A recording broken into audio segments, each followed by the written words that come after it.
Thundergrunt.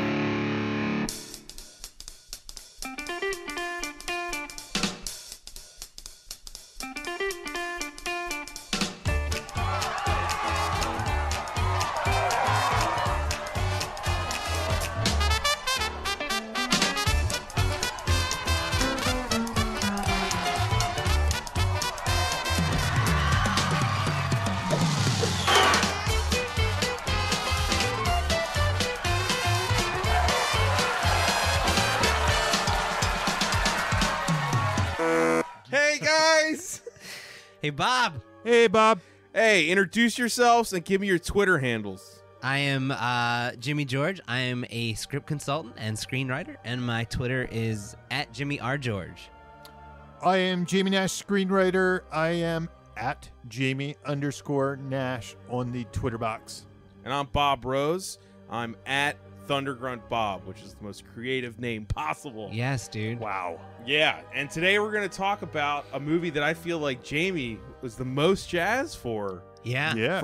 We had a whole slew of choices to choose from, and Jamie jumped at this, and I was like, okay. Yeah, I was man. kind of surprised, to be honest. Okay. We're going to talk about Good Boys, Yeah. which Yeah, this well- weekend was a hit. Yeah, Yes. well, We just learned it was a hit. the dark superhero take on Amazon Prime, it was really good. You know what? It actually was. The Boys is great. We're going yeah. to talk about the Good Boys. Good Boys. I didn't see it. Oh, you didn't see No, it? Well, that's right. all right. Not interested. But we're going to talk about Good Boys. Jamie, what has it done so far? So far, it was a surprise hit. You know, as a solid movie. I think a lot of people thought it might bomb, including us a little bit. We were worried because Me and Jamie saw a press screening, and like we Yeah. both were like, "That's probably not going to do It well." was like, yeah, it's just comedy hasn't been doing that great. I think this is the biggest comedy since something that I don't know, but it was. Well, it was produced by Seth Rogen, and his last comedy was like a bomb. The Long Shot. The Long Right, Shot. yeah. That like surprisingly bombed at the box Like, office. like Yeah. Booksmart was another one, critically acclaimed. People Right. liked it, but it just didn't do well.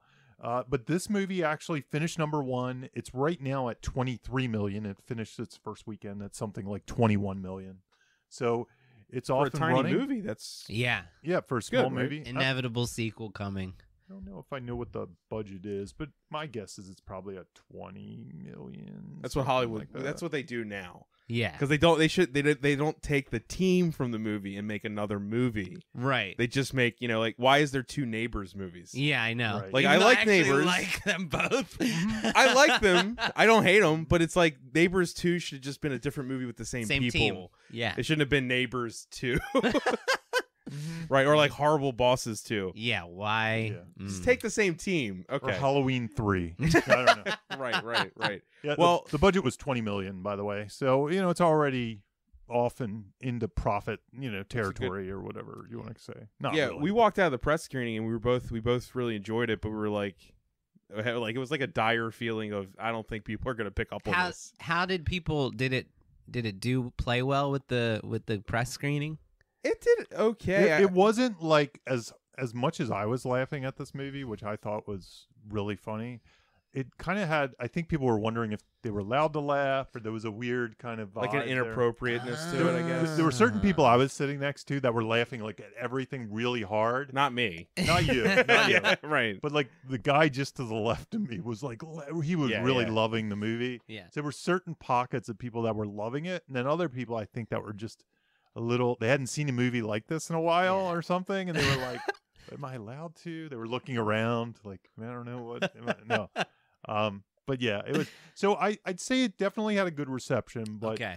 maybe it was a 50-50 as opposed to It wasn't Yeah. uproarious in the theater.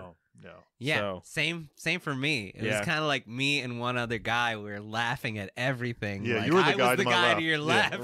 right, yeah. And then there was just this one person who every single time anything happened, they go, "No!" There was- over and over. I think- no. I think I had a no somewhere, but I can't remember what the spot was. Yeah. I think I had. Which made me laugh even Instinctual no. harder. Right, that people right, around yeah. me are just being shocked over and over. No.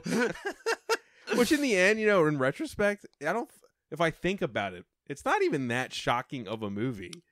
I think that No. going in, and the ideas that you think you're going to be encountered are way more shocking than what you're actually given. Right. Agreed. Right. And this movie's had a lot of pushback online because of that. And Yes. stuff. Yeah.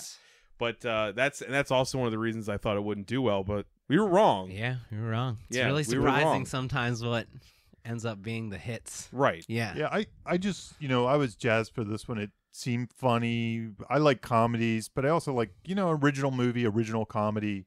I was hoping it would be, most of them are sort of mediocre. And Yeah. I go see them and I'm like, it was okay. But I actually thought this one blazed some new territory. Yeah. And really made me laugh. It Yeah. got real laughs out of me. And many of them, not just one. So. Yeah, agreed. Yeah. It's also kind of nonstop. plowing a little bit of a new road, right? Mhm. Like we've never seen this age with this kind of movie before, Yeah. right? Well, great segue into who wrote it.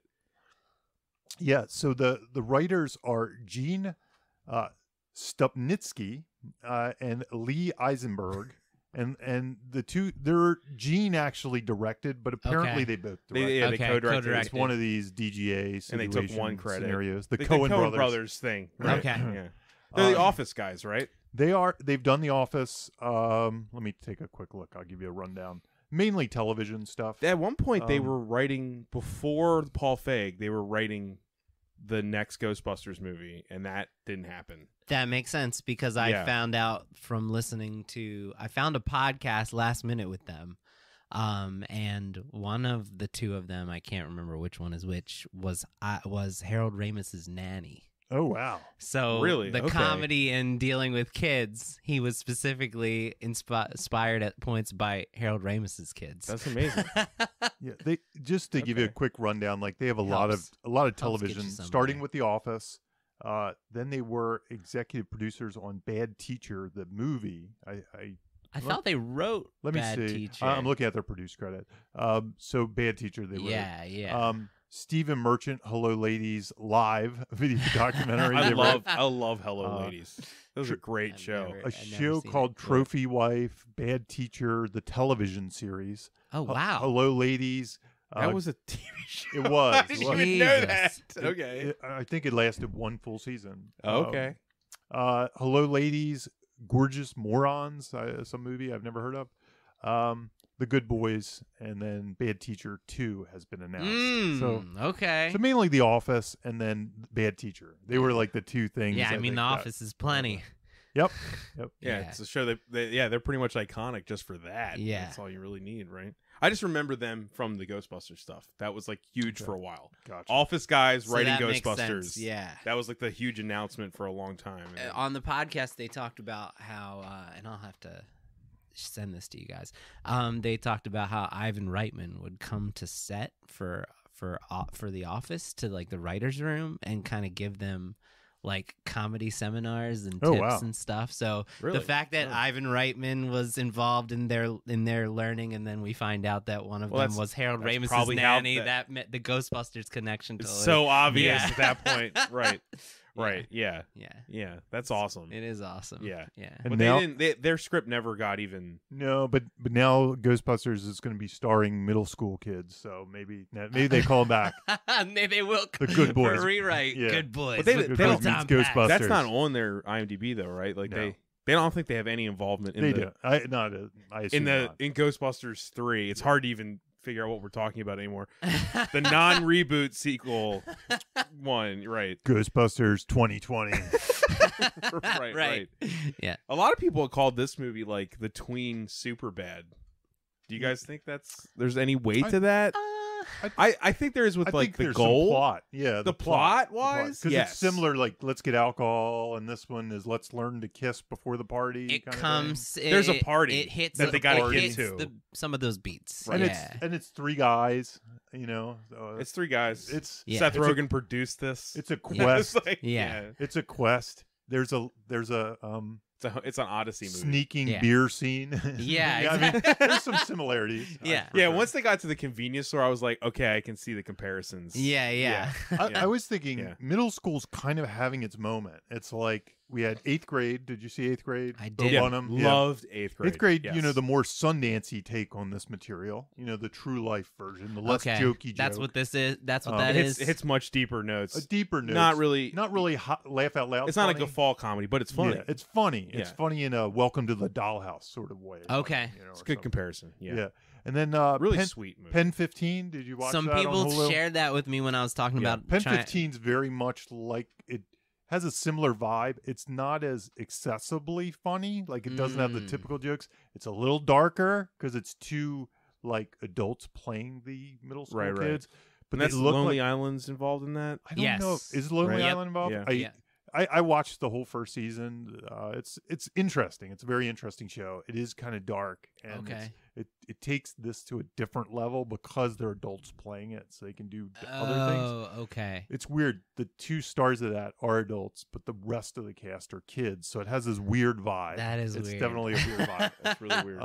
But you should check it out just to see the weird vibe. But yeah, so middle school's kind of having its moment. I wonder why that is, because Maybe it's untapped territory. Yeah, well, we yeah. never had the cojones It's new. to cover it before Right. in pop culture. We did Kindergarten Cop. That was kind of like the base for a long time. That's right. For kindergarten humor, right? Yeah. Well, let's talk about comic obsessions, because I think that's why I brought Superbad I think up, 'cause- finally we hit like just a broad comedy since the first time we brought it up, because every episode we've brought it up. Maybe it Bridesmaids a little bit. Bridesmaids, That's I think, like is our where we premiere- started. yeah. And then The ever newer since then, sense. we've just been bringing it up in. It's like Schindler's List. What's the comedy what's the obsession? comedy obsession? because Right. it works in every genre. It Yeah, does. it It's does. not just for we comedy. have found that like you can find it in every single Right. movie. Yeah. But it's a baseline in movies like this. So Like, to- it's mandatory. So to recap, Yeah. for anyone who hasn't listened to previous episodes, it's not something that Robert McKee came up with, but he uses this in his comedy seminar that one way to create comedy is to give all of your characters a most of the time blind comic obsession, and it could be more than one blind comic obsession. And like that is what all the comedy about that character is created around that obsession. So by blind comic obsession, meaning like they aren't aware of this obsession themselves. What it They're not is But self-aware they aren't of it. aware For of how them- extreme it is. Okay. That's what it is. How's it's that? the extreme. Yeah. It's I like it. to Yeah. them, it's normal. That's Right. what it is. They're blind to its extreme. That's perfect. Yeah. Okay. So for them, like this is normal. So Well, can we I think thought of, this one is can we- pretty fucking pure. Like it's pretty easy. Like, what's a Okay. good outside of comedy? What's a good example? I feel like we've Oh gone my back God, to like we've done Zombieland a few so times, many. like the Twinkie in Zombieland or something like that. No, like Carrie Fisher only dates men who are unavailable in When Harry Met Sally. Like she is Right, only okay. after people who are unavailable to her. You know, things like that. It's Yeah. almost like a psychological diagnosis. Like, Absolutely, yeah.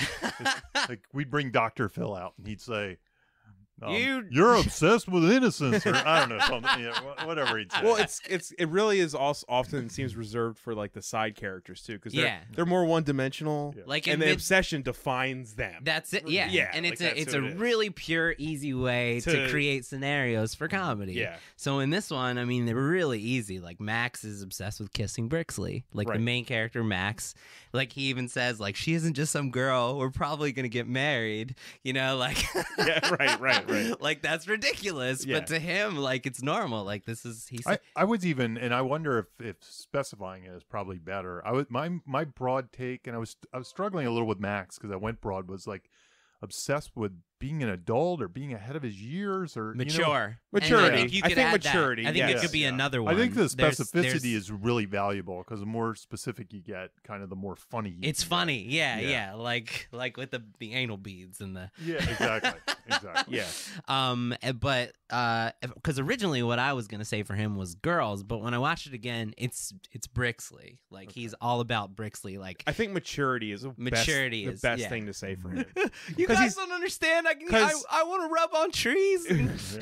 Yeah, Because unlike the perception of the movie, he's not like a horn dog. No, not at all. It's not about sex. It's Right. about her specific. Yeah, specifically. Like, you know what I mean? Like, I Yeah. think that's a misunderstanding. He's here. got like multiple moments where he's looking at her and it's in slow motion, and he's just like, got like stars in his eyes. And even some of his humor comes from like the fact that he thinks he's blind obsession again. He thinks he has advanced knowledge that the other two do not. Yeah, you know what I mean? Mature, more mature. You guys don't get it. Yeah, exactly. You don't know what it's like to find true love. Yeah, right. exactly. Yeah, right. Yeah, I'm the mentor. Yeah, Right, that's good. Yeah, and the blind obsession is great because they're so young. Yeah. Right. Like they don't know anything. This whole movie is about blind something. Yeah, right. Yeah, There is something. They're blind. Ignorance. Right, It is ignorance. It's complete Yeah. ignorance. Yeah. Yeah, and Lucas, he's obsessed with following rules and health and safety, and he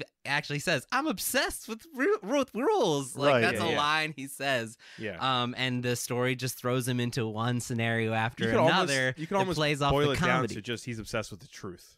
Yeah. I mean, Well, they yeah, obviously push honesty, that the truth. honesty, He just like- wants to always be honest and open. Mhm. And Thor is obsessed with being cool.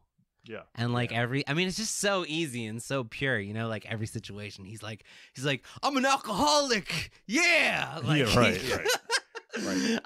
Like, and once Acceptance. again, that misunderstanding that like that's cool, like they think saying that is cool, like it's a sad fucking thing to say. And Right. even the villains have their comic obsession is getting their drugs back, right? Like every single scene with them is about them getting their drugs back and the lengths they're willing to go to get these drugs, you know? So, and all the comedy is played off of that. But on the podcast, they kind of gave it a different name. Okay. So they said that when they're crafting, and I wanted to bring this up because they actually shared their exercise Okay. for Cool. creating That's comedy awesome. characters. I think you send something. Not to us? the podcast. This is something else. This is not something in else. the article. Okay. Okay. So they said that when they're creating a comic character, they look for the comedy engine that makes them run, what makes them funny, right? So it sort of sounds like the same Sounds thing. similar. But yeah. they gave an example. So they said, ask yourself what makes your character funny in everyday relatable situations that everyone can has been in. Right. And so they used 3 specific ones, but they said this is just an exercise for creation. So they ask what makes their character funny at a wedding, what makes their character funny at a funeral, and what makes their character funny at a grocery store. So I bounced off of this and said, okay, let's take Lucas, right, who's obsessed with like health and safety and rules, right? Like at a wedding, he'd like monitor how many drinks everyone's having and like what's going on at the buffet. Like, isn't that like your 3rd trip to the buffet? Or like, haven't you had 3 drinks? He'd be like taking drinks out of people's hands to like save them. And at like kind of functions as like a tween Dwight. Yeah, exactly. Well, and they mentioned Dwight. In a lot of ways. They mentioned Dwight in this podcast, right? Like how Dwight is. They're very similar. I mean, on the show, he literally does all those things. Right. So that's hilarious. Yeah, right. He takes these things that everybody else kind of shrugs off way too seriously. Right. Essentially. Yeah. And like that's what Lucas is doing. Exactly. Right. Yeah. So you get the idea. At a funeral, he'd be like monitoring the pallbearers, and at a grocery store, he'd be counting the number of items in people's carts and like you have 12 items, Right. Yeah. So it's a great exercise. Like I'm gonna use that. No, it's great. That's great. Relatable, 3 common relatable scenarios. Yeah, exactly. Right. Yeah, that's great. I love these simple little rules that you can do in 10 minutes. Yeah. Those are my favorite. Yeah, it's not like a deep dive or anything. You Not just at all. You just kind of like as soon as I heard that, I was like, "Damn, why haven't I done that before?" No, it's great. Yeah. Especially when they're probably kind of brainstorming through it. Yeah. And we talk about the importance. That's a great transition into the white-board discussion. Yeah, whiteboard discussion. Yeah. Right. Which is probably what they use those for. Oh, guaranteed. Is for the whiteboard. Now, for anyone that hasn't listened to our other episodes, what do we mean by whiteboard? So whiteboard, we're really talking, and it could be related to anything, really. Yeah. Anything. And specifically, we'll talk about these Premise, guys and how they use it. But we usually talk about it in the premise delivery, the promise of the premise. So kind of coming up with like the trailer moments, the jokes, those big things that you'd see in a trailer. A trailer would. If kind of Rob Schneider turns into an animal, what can happen? What can happen? And you write down all this and stuff, right? You just kind of free. Rob Schneider and is this is right. This is Right. something I do all the time when I'm starting to come up. Like first, I usually come up with a log line, and this is usually for me my next step after a log line because it's fun. Is and the you just, whiteboard. Yeah, and usually when I fill that paper up so fast and I flip it, I usually handwrite these, and I'm flipping the page. I know that's a decent script to write because I have lots of ideas I can stuff into it. And then actually, when I write the outline, it becomes a problem because I have so many of these. I'm a little latched It's a onto. great problem. It's a great problem to have, and I'm trying to stuff them in or find places for them. These guys actually had an interview with Creative Screenwriting. I Yeah. think.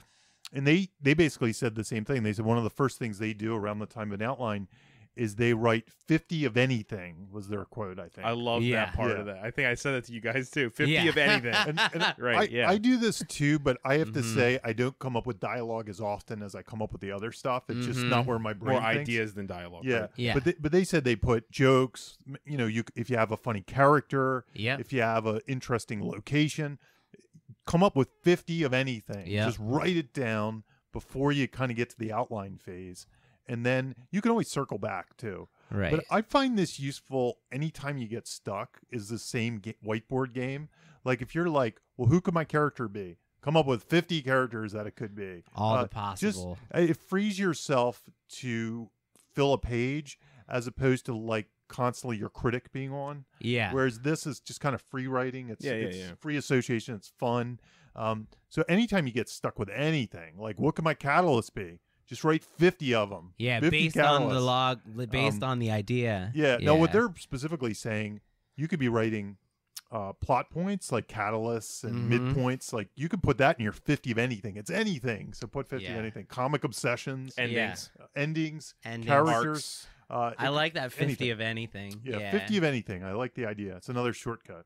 Yeah, because I usually hit it up for like I look at the niche. Okay, so this is like specifically about the world this of for? right the world Yeah. of middle schoolers who are on the cusp of like kissing the first girl, or right. significant other. And then you go like, okay, what are all the ways I can maximize that idea? I can push that idea, right? We've said in the past, like squeeze all that creative juice out of that idea. Right. And I've talked about this many times, I'll read a script that has a fucking awesome idea and then does nothing with it. The rest of the script is not about that idea at all. So, I mean, The promise of the premise. Jamie promise said of the it. premise. It doesn't deliver any promise. When I'm doing these kind of high concept ideas or something that's never been done, because for now on, think about it. When you think, has anybody ever done a middle school comedy? This is going to be the movie people think of. Right. It's going to be this. Unless I'm that's gonna forgetting something. Yeah, I mean. Yeah. It's Yeah. when you're doing these, it's almost like that that kind of mental real estate that Terry and Ted talk yeah. about. You're claiming a stake. You're pissing all over the territory. The worst thing to do when you have one of those ideas is to not piss all over the territory. Just in the corner. Or To just give a light barely- sprinkling. yeah. We'll get off the piss in the territory. It's kinda good. But I thought it was a Gross, good analogy. Jamie. I thought couldn't it was think of anything good. else. You're so gross. But you want to mark that whole thing up. So Well, it's a promise to the audience too, like, oh, they're tackling this, and then when you don't fully realize it, it's kind of sad, right? right. Yeah, it's absolutely. really sad. I used to do a lot of these high concepts, and this is just an example. Like I always wanted to get all sides of the joke. So I remember I did Evil Dead at a horror convention. Let's Yeah. just say that. Yeah. So what are the cool things about Evil Dead at a horror convention? I approached it like, well, sometimes people won't think the monsters are monsters. They'll think it's cosplay. Okay, that's one The joke. classic Halloween mask Great. thing. Right? I put that on the board. But wait, what if the monsters don't know that the monsters aren't monsters? That could be another joke. And you can keep kind of going through that area like of all the different iterations of confusion somebody could get at a horror convention. What if somebody thinks the dressed up monster is the monster and they attack them? And you keep going through it. And Yeah. you have to hit every one of those. So when I'm Especially for approaching, a comedy. You- Like Yeah. for a comedy, you have to hit all the absolutely. stuff. yeah. Whereas other movies, maybe you could get past some of it with style. You could. or tone. They- But like comedy, you have to hit everything. They talked about bringing, and I thought this was very instructive. They talked about how they learned this on The Office, and they brought it to this movie, the alt jokes. So they come to set, and they said Harold Ramis said that the script that they're shooting is the worst that the movie could ever be, and that they're going to come to set with other jokes in mind, and pull everybody involved for even more jokes, because that joke that's on the page might not be the best one. And I think that's very instructive, because what's different about comedy is, because I consult on a lot of comedy, and once the writer kind of gets the A to Z like nailed down, like the story from A to Z works really well, everything's firing on all cylinders, then you can just like fine-tune the jokes. We go like, there's only 7 jokes on this page that work, like let's make it 14. Like there's only 7 laughs on this page. Let's bump it, let's figure out how we can take those 7 and bump them up. And so a lot of times what I'll get is people have really funny lines of dialogue, and I'm like, this is a great starter joke. It's not the best joke that could possibly exist here. So I think that's very instructive, the alt joke, that maybe something that you came up with that is funny isn't funnier than the other stuff that you put on the board that you could pop in there and see if that works better. I know there's a whole thing in writing these comedies, and also many movies now. They do these, I can't think of what the term, I'm going to call it a writer's room, but that's not what it's called. But they basically hire professional writers, comedians, and a lot of big name people to come in. It's kind of a punch up. There's a specific name for it. Maybe it's called a writer's room. I don't know why I'm blanking on this term. But they bring a bunch of people and they read through the script, and people just riff on jokes and stuff like that. Okay. And then they take all that and they rewrite the script based on it, and they pay all those people. They pay them a little bit of money. Completely different. They do it all the time. So it's like a live brainstorming session? It's a live brainstorming session. And they get major people. So you might have Patton Oswalt over there and Craig Mazin over here. He gets called into these, and people like that. And they all give their ideas, and they riff, and they laugh, and they have fun. And then the writers go back, and maybe they add things, or maybe they don't. Patton Oswalt, one of his actual comedy albums, he talks about doing punch up on Over the Hedge, I think. Okay. Where they wanted him to give them jokes for characters to say off screen. Oh, wow. That was like one of his bits where he's like, bizarre. I didn't know you could do that. I didn't know you could just write stuff and have people scream it when they're not on camera. They do this for other non-comedy movies now. They actually do it for big action movies, superhero movies, everything. And they'll do the same thing. They'll be like, here's a Tony Stark line. Trust. Here's this. It's a brain trust. And they probably don't get credit, do they? They don't get any credit. They don't get any credit. They all get hired. It's a one-day thing. They enjoy doing it. Yeah. And they're supposed to bring it. And people that are good at it get invited back. And people that aren't may not. And, Gotcha. and they'll bring in like comedians. That's and how stuff great too. lines are made. Yeah. It's like Thor Ragnarok. He's a friend from work was from like a kid who was there because of Make-A-Wish. Oh, that was the kid actually came up with that That's line, amazing. and they left it in the movie. Right. Well, I wanted to because I wrote down what I thought was their whiteboard here, so Okay. we can Cool. bounce Do it. off. Jimmy of them, has too. his patented stack of papers I got in front the stack of him. of the whiteboard. I mean, this is pretty much all the white. This movie is one long trailer moment. You know what I mean? Yeah. I mean, so the main idea is basically like loss of innocence and learning independence. You know, three kids who don't know how to kiss a girl, and they're gonna like lose their innocence along the way. So how do you max that out, right? How do you stretch that out in every way? What do the heroes look like that deliver on the promise of the premise? The Beanbag Boys, right? We do everything together, and they're going to have to learn to do things on their own, and this story is going to push them. So, like, what are the scenarios that you know? Another real similarity to Superbad, too. Yeah, very much. Like the splitting, they're like, they're together through this odyssey, and then they split. True. Yeah. But it's Really also kind of big similarity. inherent to the idea of, like, growing up. Right. You know what I mean? Totally. The villains. Who are the villains that deliver on the promise of the premise? College girls, right? Like, Right. and they pit Max, who's afraid to talk to girls. They show you how like deathly afraid he is at the playground to even like speak to girls. Right. And they put him up against like two mature college girls. Those are the villains. And I also thought it was interesting.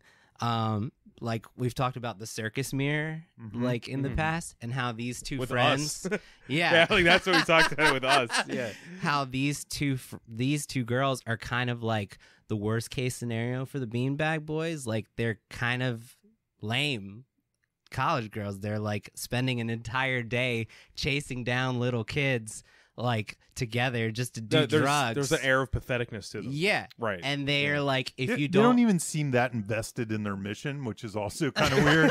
Like they're kind of like, whatever. Yeah. But just yeah, they're another day. still doing it. You know what I mean? They're two people who have like not learned to like grow as people, and like the result is them sort of becoming like lame college girls who chase around little kids. Right. Annabelle, Thor's wise for her age little sister, who like knows everything that the other ones, like she knows what a sex swing is, like she knows what dildos are, like they don't, you know. That's like a great antagonist for these kids. The Scooter Squad, Atticus the cool boy, you know, that's like premise delivery. Dad who's like vocally proud of his son's masturbation, like good for you, and he's like telling his wife, you won't guess what he's doing in there. Benji and the frat brothers, right? Like you put these kids.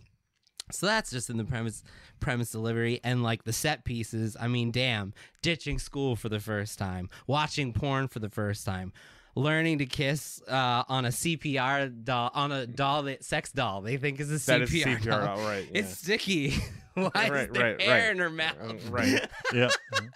And that's probably the farthest. I think that joke is like that's when we were seeing it. I feel like some people didn't laugh. That's probably the spot I said no. That's right. No. Yeah, but I'm saying that's probably as far as the movie goes, as far as like actual gross out. It's pretty. Well, I mean, he's holding the anal beads, and he says that is bad. These nunchucks, these smell like shit. I might have said no at that too. Yeah. The drugs in the children's vitamins gag. I mean, that's premise delivery. That goes up on the board. And there's 3 instances of it. They keep it rolling. Yeah. Oh, it's a rolling of 3? gag. Yeah. Oh yeah. I didn't know. That's great. great. Because he eventually opens He it. can finally open it, Yeah, right? that was kind of like a little arc within all right. this. I learned how to open children's vitamins. Right. Yeah. That's awesome. I didn't notice that, Bob. Using Thor's parents' sex toys they mistake for weapons to protect themselves from a potential child molester. Right. Inviting a child molester over and then telling him he looks like a child molester. I mean, that's like in the premise delivery. Right. They said in the podcast that Lily chase scene on the bikes they were like, it was a what if question. Like, what if the kids were, instead of the kids were getting chased by the T-1000, they were getting chased by a crazy teenage girl who wants her drugs back. And they literally directed her like that. She's running like a T-1000. Yeah. That's awesome. Yeah. The mini mart scene, stealing a beer in front of a cop. I mean, you know, it's so an apathetic cop. Yeah, it's so like that's all on the board. You know, you can just see that you can just hear them riffing. Like, what else can we put up there? What else can we put up there? I mean, yeah, it's like exemplifies the premise delivery. There's so much. Jesus Christ. Yeah, I'll stop. No, it's fine. Like we didn't really say it at the top, but Jimmy's seen the movie twice and way more recently than me and yesterday. Jamie. Like me and Jamie it had to be 2 weeks ago. You know, something. I think it was almost exactly. You saw It was like it. almost It was exactly Tuesday, something like that. Yeah, but it was like 2 weeks ago. You've seen it twice recently. Yeah, you're a little bit sharper on this a little movie than we sharper. are. Yeah, yeah. Well, the one thing also that I noticed was, you know, talking about taking jokes and the types of jokes they use, the type of psychology behind the jokes. There's a lot of notes that hit the confusion of how the world works. You know, like whether it be like the sips of beer or something like that. Yeah, 4. Yeah, exactly. And then it's almost like there's an innocence side, that kind of overreactions to stuff like there's drugs in the bag. Oh my God. The cop, we're going to get busted for the cop's going to catch us. And even the cop is kind of like the audience, like, okay. Exactly. You know? So the cop is really playing the audience. They just take, and then there's even the kids kind of an adult situation scene, like the drug deal scene. Right. That's kind of like, what if we put middle school kids in a real life kind of situation like that? There's kind of the weird logic that causes havoc, like the crossing the street Yeah. The drone scene when they pilot the drone back Right, in right. and cause Yeah. the disaster. So they take a lot of these things and just there's all kinds of psychology to the jokes. And then some of them are actually like the misunderstanding of how the world works, some of the innocence like the sex toys and things like that. That's kind of a joke they repeat many times. Yeah, I you know? forgot to say they said that they gave one overarching comic engine to the kids, and that was their earnestness. Right. Yeah. And they said, you know, like these kids are so earnest they don't understand that it's kind of dumb to like cry in public, and they're fully willing to just have a tearful breakdown in front of everyone at a park, and they don't think there's anything wrong with that because they don't understand how the world works. That's also another thing. I guess we can talk about that a little bit because Jimmy, you deleted your thread, but you posted about this movie. I thought one of the people that commented was really astute. Is that unlike most teen comedies, even Superbad or whatever, they wrote these characters to be like modern tween boys. They weren't like, there was a lot of stuff in here that I really enjoyed. Like there's that whole through line, the consent thing. It's so good. They're also constantly crying, and they're Yes, not like very sensitive. within their little group. They don't beat each other up about it. No, never. Like crying with them is In okay fact, with their friends. Mm-hmm. they're like supportive. There's like Yeah. arms around, hugs, you know, some nurturing. Absolutely. Yeah, they were a very modern tween, That's really which good is something point. I mean, like a lot of people probably won't pick up, but I love that aspect to it. Yeah, and it's a movie made for adults for sure. It's not made for kids. Right. Yeah. Right. And But I'm saying they're growing up in the world where that would be taught to them. Yeah. absolutely. So The it's assembly. like different when we were kids. Yeah, those not movies at are all. way more. Those kids are way more untaught with those. Yeah. With Yeah. those things. Yeah. And it's funny because like the jokes. Don't cry. Don't cry, everybody. You know, like they would be calling them a bunch of names. Right. Exactly. You're right. Sorry, Jamie. The no problem. The jokes are kind of like either them thinking they understand things, but it's the opposite of what they think, or they don't understand it at all. Like they think something is crazy, outrageous, dangerous, and it's not. Yeah. Or it's kind of the opposite version where they Right. just, Like they're Crossing wholly the highway. unaware. Do they truly understand what I could think- happen in crossing the I- highway? no. And I honestly and don't truly understand. As a kid, I think, you know, we had these crazy adventures. We all did as a middle school kid. Right. And that we would never do today. But as a kid, they just happened all in the day. It Yeah. was just like, oh, yeah. Oh, we're going to cross the highway now? I guess it's okay. It's just crossing the street.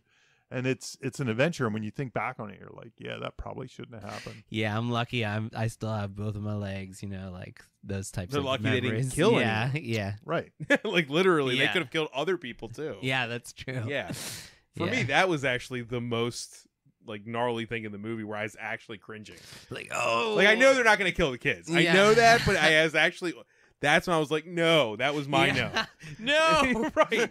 Because in my mind, I'm thinking about a kid getting splattered all over the Yeah, and that was the one moment where I was like, ooh, I could see some kids maybe getting an idea out of this, you know, just from that scene. I think it was pretty obvious it was a Yeah. bad idea. Yeah. Like, what was the movie Varsity Blues, I think. or Yes. something, where Oh, people God, laid that's down right. this and- That scene was Oh. like Bowfinger to me. I was like, Yeah. oh, Bowfinger, but it's tweens Yeah, who don't actually like in Bowfinger. He knows what's up, Yeah. whereas in this, they don't yeah, know they at all. know it all. Yeah, right. Let's talk about goals. Yeah, I mean, that's kind of arcs, though. I guess, well, right? no, We I kinda- think it's a good note. It's a good. Jamie, you put this on there, right? Yeah. It's So- just because this movie had a weird sense of constantly changing. I think sub goals. It was all about the sub goals. Yeah. like So momentary. it was momentary. It was Because the moment to drone moment. is like the activator. Well, for everything, and then, the main goal is to kiss Brixley. That's Right, the overall right, goal, right? But And that's the sub goal is the drone, The yeah, everything. and that goes away after a while. The It dr- does. yeah, Yeah. it does. Yeah. The drone almost becomes the Ferris Bueller car scene Yes, in some ways. right. Yeah, And but you're right. It goes away. So it starts out the kiss. The goal is let's learn how to kiss. Yeah. Then it becomes let's get the drone back. Yeah. And then the way they have to get the drone back changes. You know, Yeah. first they try one thing, and then they need to get money, and then Yeah. which I think in the article you sent, the drone thing was actually the reason for the script. They came up with like a bunch of Oh. teen boys spying on girls with a drone, That's and then the they wrote this whole idea. script on that. So it actually wasn't about kissing a girl At a originally. party. sense. Yeah. That makes sense. That Right. that why all these ideas happened, and then they kind of reverse Because for engineered me, it a like bit. when I first saw the trailer, I was like, "Oh, it's the Sandlot, but with a drone." Mm-hmm. They lose the ball over the lose fence. the ball. They lose the drone over the fence. Yeah. And they have to get it back. That's good. That's a great And comparison. this movie finally getting the drone is what causes the all is lost moment. That kind of causes the breakup. They're all grounded, all that kind of stuff. So then we get to a new goal after that. That happens. It's a really instructive movie in that way because I read a lot of scripts that have one goal, and then that's sort of why the middle section meanders because you're not really focused on what you can't get to the goal in the middle. Focus on one goal. Right. You have to. So this is a great example because I don't necessarily think they use the sequence method because there's I'm not going to list them all, but there's 20 new goals. There's 20 sub goals. What's the sequence method for people? So the listening? sequence method is and one easy way to get a feature film is you break down your story into 10-minute, 11-minute, 12-minute sequences. Usually comes to 12 8-minute sequences. Yeah, and you got 8 12 minutes. 8 12 minute. Yeah, and that's what I meant to say. Actually, it's 8 12-minute sequences. Yeah, I'm pretty sure that's what we said in the past. No, that is 8, it. 12 That is. minute I just that flipped is. it too. I didn't mean to correct you. No, I'm glad you did. Bob's throwing down the gauntlet. Oh, I'm correcting Jamie with his own information. No, I learned from him. I'm glad you did because you were right. I flipped it too. For sure. No, but so basically you have 8 mini movies, and it doesn't have to be 8. Some movies, I mean, we did Mission Impossible that had 10. Like Fallout had 10 sequences. Whatever works, right? Yeah, whatever works. Solo, I think, has 11. But it's each one of these is a mini movie with its own central story question, with its own set of goals and stakes and obstacles. Right. And this one has like 20 mini movies. Mm-hmm. But it's a great way. That's a great way to kind of like keep the momentum going. You know. You know what's cool about it too? There's some the switching goals. Or the switching sub goals, it allows them to get some victories. Yes. But then there's twists and turns. Right. So a lot of times when you only have that one goal and it's you keep trying to get the goal, Yeah. it kind of gets repetitive because they keep trying it, they fail. They try it, they fail. They try it, they fail. Thematically, with a movie about tweens, you don't want to have just 8 goals. Just learn how to kiss. Well, I'm saying their minds are going to be distracted at every moment. So you know what I mean? Like you want to have 20 goals in this movie. That's true. Because they're going to be completely and a lot all of over them the place. Do repeat themselves, but they twist it around. Like first they want to swap the drugs at the playground for the drone, and then they escalate that where they have to buy drugs. That's right. To get there's some great escalation moments there where they now have to buy drugs to get the drone back. So it's sort of the same swap, but like turned on its head. Which is like, I don't know what to say, what the word would be, but that's like almost going with was it Lucas? That's going with his comic obsession because they have to break his moral code. Yeah, oh, totally. Right. Like, I feel like Lucas has the most growth and like he's put through the most situations to like force himself to become. I just love that line. He's like, I've grown so much in the last 2 hours. I'm a changed He's also person. the character they give the most like hardship to because his parents are getting divorced. Yeah, and that's another premise delivery. Like you think you know how the world works and you're becoming independent and like what's a worst case. There's a lot of great worst case scenario situations that they put these people in. Like what's the worst that could happen to Lucas? Like his parents could get divorced. Like, oh my God, I have to buy drugs at a frat house. Right. Like, it's great. Yeah. Right. Yeah. Sorry, what were you saying before that? We were talking about the sequence method. I think we said it all. Yeah. Yeah. Lots of goals. I just wanted a refresher for everybody. Lots of goals. these sub goals leading to a bigger goal and things like that. Lots of divergence. I remember when we saw it, when they got the drone back, I was like, okay, now what? Mm-hmm. There was a little bit moment of like, now what? Yeah. You got the drone back, and the girls kind of accept them. Yeah. They're kind of like, everything's cool now. The villains are gone, and the drone's done. Yeah. So now what? What else could go wrong? The only thing left is the party. Yeah, but then things go wrong at the party. Right, You know, like the spin the bottle, it doesn't land on Max. Right. So good. That was the first thing I thought. The scene, like they delivered on that scene. I was like, it's totally not landing on her. There's no way. Well, you bring up a good point too, because usually right before the all is lost moment, it feels like they're going to get everything. It feels like the movie's going to end and they're going to have a positive. So they had all the stuff back. The girls are okay. They got their drugs. Like it's not that Party bad. on. And then Dad all of a sudden is coming home and they have to land the thing. So he finds out. And that's kind of the all is lost where the bottom drops out and they all break up. Yeah. That's when I thought of Ferris Bueller. Yeah, That was the Ferris Bueller moment for me. Was the drone going through the house? Yeah. Yeah. That's perfect. Yeah. I felt this movie had a lot of. I could see being in the writers' room. There'd be a lot of shorthand. Like, well, then we had the Breaking Bad moment where this and the Ferris Bueller, totally. which Yeah. is perfectly fine. I do that all the time, Especially for a All the comedy. time. They Yeah. said that the frat house was a what if. What if we put those kids in a Boogie Nights scenario? Oh, I see. And then, okay, what would that look like? That would be a frat house, and they would have, instead of like gun, they would have a paintball gun. Like that was there you go. Yeah. Right. It is that brainstorming activity. Yeah. Cool. Yeah, it's a very interesting like third act Mhm. for like Oh yeah. Yeah, it kind of like they get everything and then the movie keeps going, but it works. like I was assuming that the third act was going to be them like getting their hands on the drone at the party. Mm-hmm. That's what my assumption was. That it would take that long. Like it would all converge Yeah, on the end, which yeah. would have been fine too. I'm Yeah. not saying that's bad, but like Yeah. it went kind of a different way than I thought it would. Yeah. Does that make- Yeah, that's good. yeah. Subverted your It expectations. subverted my expectations. But speaking of that shorthand, I mean, just because it's there, I wanted to mention like writing teams and stuff like yeah. yeah. because I don't think we've ever discussed No, that. we haven't. How does now I'm trying to remember what they said. They said what they do and their writing team does is they make a big outline and then they kind of divide and Well, they're conquer. obsessed with outlines. That's what They're pretty obsessed much with said. outlines. Yeah. They did Yeah, say which is outlines evident too. in this movie. Yeah, yeah. And then they break it up maybe into scenes or sequences or whatever they break it up. You take the first half, I'll take the second half. I've done tons of co-writing with people, and I've never done that. Like, Wow. I've never done, and I've always wanted to try it, but I never actually been able to do that version. Like usually the way I work with co-writers is it's more just a ping pong where I Mhm. write something, I send it over, I take a break, they do the next part. Wow. Then they clean up mine, send it back, and then I clean up theirs and send it back, and they clean up. I've always done it that way. Always wanted to try these other weird, divergent ways to do it. And every now and then, if things are going slow, I might jump ahead and write an action sequence and just kind of wait. But it's usually I'm waiting to get it back to stuff it in. But yeah, I've always been curious. I think about it's how an to do it. important part. It's an important thing to learn, like in this climate, like, collaboration. There's always going to be rewriters, and maybe you'll be hired to write with somebody. I've always been tempted to make my students that I teach do one script like with Together. a co-write co-writer, just to yeah. learn about that kind Yeah. of cooperation. But I always lose. I teach more basic screenwriting, so I'm like, well, they first have to learn the basics. Yeah, they have of to it. know what they're doing. Right. Well, do you want me to talk about the process that I've been through? Yeah, I mean, absolutely. I have an No, that's- extensive Yeah, no, go for it. Go for it. experience I with think this. I figure that's why you brought it up. Yeah, I Yeah, did. like- I did. Because you've made how many movies have you made?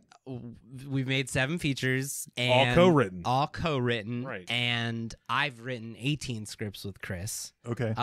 So a lot. I mean, Chris there was LaMartina. Chris LaMartina. Right, So the process has evolved and changed, and honestly, it changes between projects and it changes between what's going on in our lives.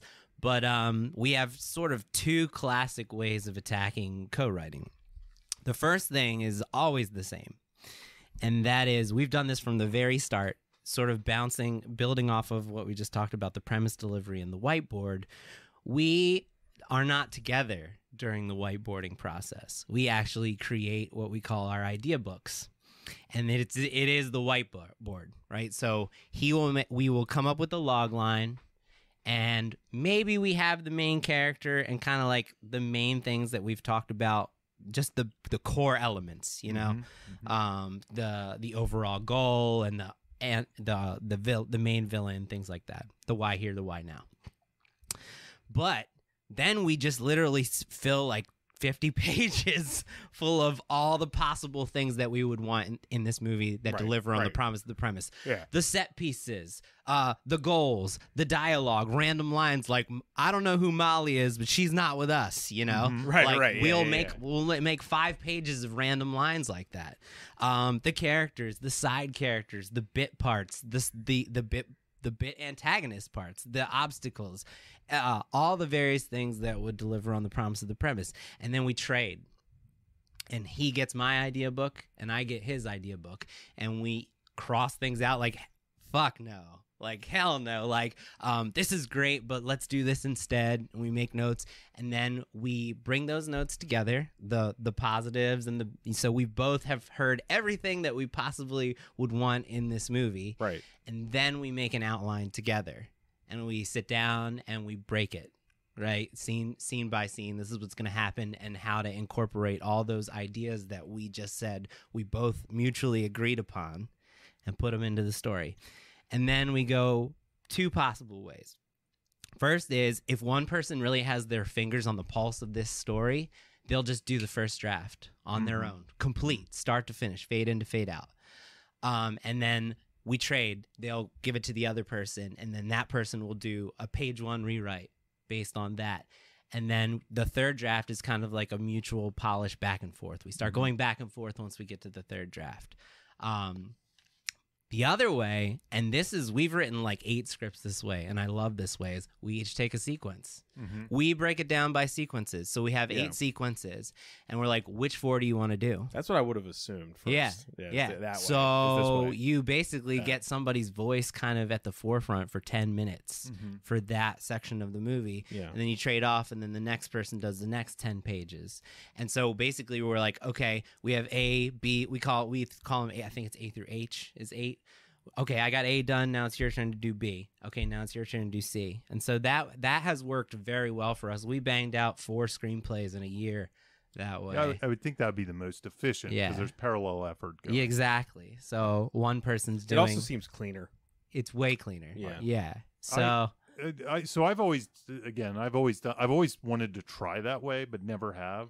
The one advantage I think to the way that I've done it is it blends the voice a little more. And that's a crucial part, right? So I would have trouble myself writing Act 2 if I hadn't written Act 1. I need to feel the characters out and get the voice and how they speak. Yeah. I've done this in my small experience with it. Yeah. That's my problem with it. It's like I need my voice to be there, and I can Right. understand what to do. I'm sure it comes in the second draft. When it's the same Yeah, thing. yeah. The third draft polish, you kind of balance out the voices. You're just pushing it down the road a little bit, and it would all work. Yeah. It's just I would almost get stuck on sequence 2 if I hadn't written sequence 1 or been involved in it enough, because I need to know like what it feels like a little bit. Right. It's not a process for auteurs.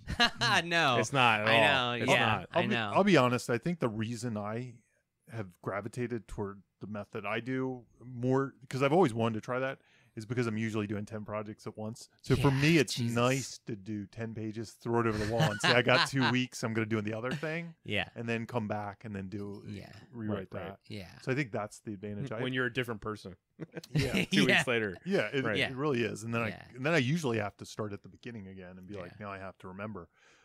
There are some other writers who I've heard, and I've never done this, and this seems almost the weirdest, that actually always write in the same room. One types, the other talks. Seth Rogen and Evan Goldberg do that. A Literally lot of on Comedians in Cars, professional- he tells Jerry Seinfeld that they sit at this desk Yes. and they just write together at the Yes. desk. A lot of Yeah. writers. Wow. A lot of Yeah. the professional writers do that. They have an office. Yeah. They come in, one types, the other sits on the couch. Maybe they switch. Sometimes only Do one that person Ben always Affleck, types. Matt Damon type of writing. Yeah, that's I've also heard of writers who always take the first draft. Like the one writer always takes the first, and the next always takes the second, because the one's better at first and the other's better at the second. yeah. So there's all different kinds of ways. So I just Yeah. thought it'd be curious to kind of break that down. Yeah, for people that are considering. Co-writing's a weird beast, because what does it truly mean? You know, Yeah, because you can exactly. be the idea person and not like the nuts and bolts person. Yeah, that's true. Yeah. Well, and Yeah. he has, and when I work with Chris, he has his strengths, and I have my strengths, and we definitely like do that. We're like, okay, well, you're gonna be better at this part of this, so you take this, Right. things like that. Mhm. So you definitely highlight the strengths and you use them. We just started doing a narrative comedy podcast. Mhm. Again, we're bringing it one Oh, back. And, awesome. And the guy, we got like a small writer's room together, Okay. and one guy is the one who writes the scripts, and the Mhm. rest of us, he just wants our input on ideas, stories, and jokes. That's great. So you know what I mean? Like we're all, I guess, sort of writers, but Yeah, we're yeah. not actually putting it on the page. A lot as of long a lot you of know, writers' rooms function that way. Like Yeah, when like they get that's what people, they have South some Park people, does that, I think. They have some people that are the structure guys, and they might have 10 other guys who are just throwing jokes out there. Right. Yeah. So There's a lot of Most of, like I got a few premises in. Like that's me, Yeah. but I didn't write. I didn't write the Mhm. scripts. You know. Like, Yeah. Kind of cool. Yeah. Yeah. There's once you kind of set the it's easy for us because we have the trust going on, you know. I mean, Right, 18 yeah. scripts. Right. But also there's once you kind of set the boundaries of who's gonna do what, it makes it easier. Right. You know, so that's important. Yeah. Mhm. Well, It these was guys. it was cool to hear what you do. Yeah, the weird thing, I've probably written half of my scripts that I co-written, maybe not half, maybe a little less than half. Yeah, but I've done 30, 40, something like that with many different people, but I always Damn. I've read one that you co-wrote. yeah, that's right. I have. That's right. And whether or not you I've always done it the same way, so I must be deciding. They must come to me and say, "How do you want to do this?" And I'm decide it. But there have been times where I've been like, I'd like to just try it the other way, just for fun, just to try it, just to try to do like, I'm going to do sequence 2 and you do sequence 1, and we'll see what it'll be cool. 'Cause Yeah. we'll be done. In my half the time. experience, that's like almost an exercise in making something that's almost surreal. Yeah, it could be. Like if you're not aiming for like a normal comedy like this, like Good Boys is or something, like you can make a really weird movie by having one plot and then two people, Different distinct voices yeah. every other scene. Yeah. You know? We have very similar voices. Yeah, it's true. Yeah. So it works well for us, you Right. know. Yeah. Is there anything else we want to talk about with Good Boys? I guys? kind of wanted to talk about the side characters. Okay, And I yeah, think let's do that. it kind of, I didn't write this down, but I think it kind of speaks to the off-screen movie. Mhm. Do you want to revisit that real quick? Can you Yeah. give us a little reminder on what that is? Sure. The off-screen movie is a Terry Brasio concept, a wordplayer.com. There's a whole article about it. But essentially he says that good movies always have a good off-screen movie. So meaning that, like, if you're in a movie like Night of the Living Dead, let's say. Okay. It's a great Night of the Living example. Dead, you're in a house. I almost said The Mist. But so then That's next. I've veered. Save it. Yeah. If you're in a movie like Night of the Living Dead, there's a whole world of zombie movies going outside. There's a big battle against zombies going outside. So there's some kind of implied tension. There's things going on. There's something that works. And anyway, Every house is Night of Living Dead at that night. exactly. Yeah. Just look over to the neighbors; they're having their own Night of Living Dead. And the more of an off-screen movie, so World War II, like a movie like Schindler's List, has a whole World War II going on outside of what Yeah. the thing Billion is, stories and there. stuff that. So there's all these Yeah. stories.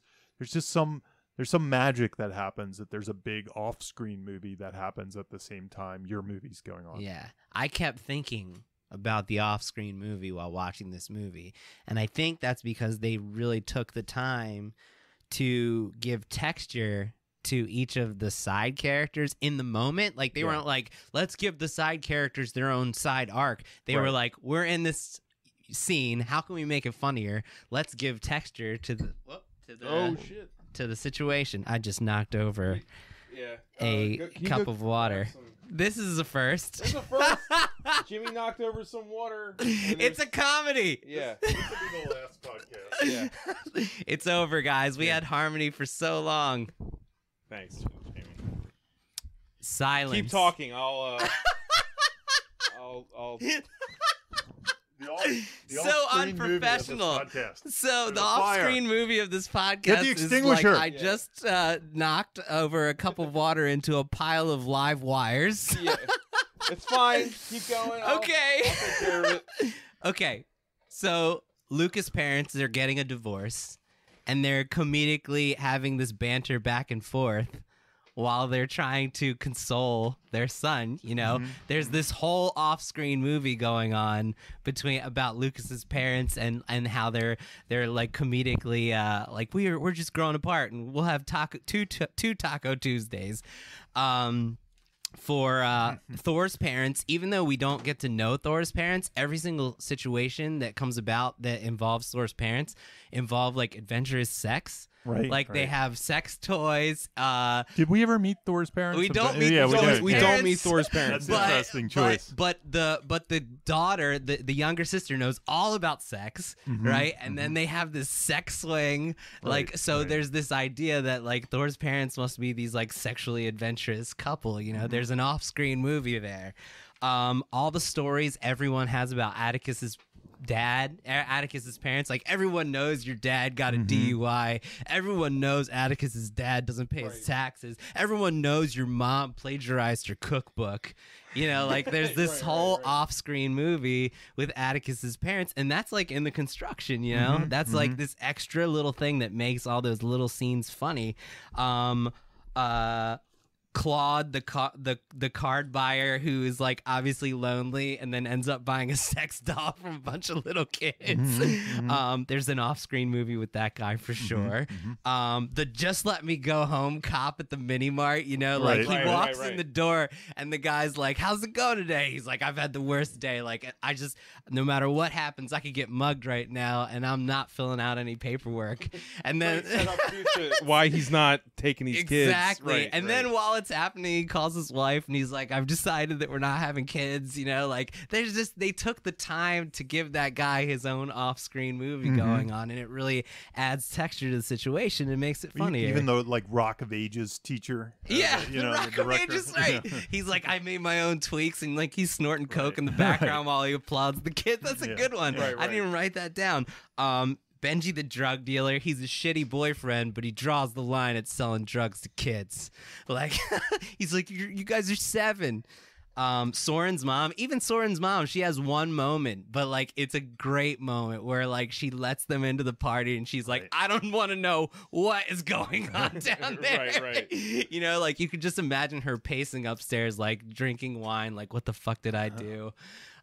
It's just I've never really thought about the off-screen movie in a comedy, and this one I feel like every single one of the side characters were given their own off-screen movie, and you could like picture it and see it, and I have no take on it, but Soren was my favorite character in the movie.